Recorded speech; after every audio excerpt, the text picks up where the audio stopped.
It's an interesting question, and it makes a strange visual if you think of it. His ankles on the sides of the cross instead. But I don't think that's what it means. If we look at John 21:18, when Jesus gives the prophecy of Peter's death, he says, "You will stretch out your arms and you'll be led where you do not want to go." So it implies a crucifixion with his arms, stretched out. So it would appear that from that, he was crucified the normal way, but the whole thing was the wrong way round. So he was head down.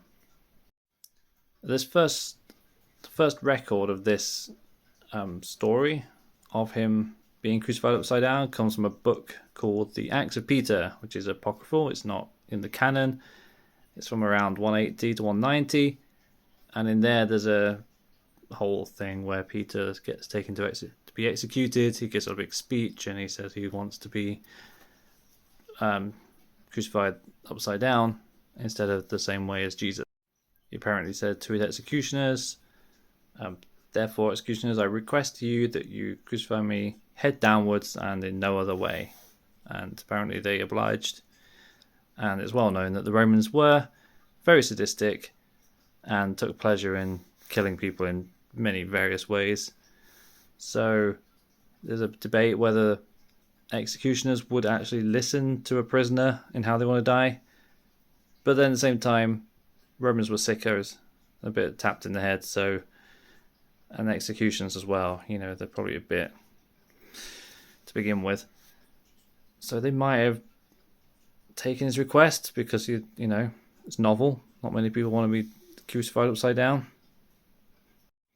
Then the next reference we get to it is in Origen's commentary on Genesis, around 230, 280, 230. I just quickly checked. Where he makes a reference to the tradition of Peter being crucified upside down. He simply says, Peter was crucified at Rome with his head downward as he had desired to suffer. And that's it. So how much of the Acts of Peter is historical or embellished as a sort of hagiography, however you say that, martyrdom type storybook. Not storybook, but a book of martyrdom stories. And whether Origen has got a separate tradition that he knows of about Peter, and all he knows is that Peter requested that, and none of the other sort of narrative and speeches that Peter gives in his final moments. I don't know. I don't think anyone knows really. Or whether he was just summarizing in short, just to say, that's what happened. Anyway, this is sort of a very long, windy path through a bit of history to say that it is quite likely that he was crucified by the Romans in Rome upside down, and probably actually upside down as in like the cross was that way round.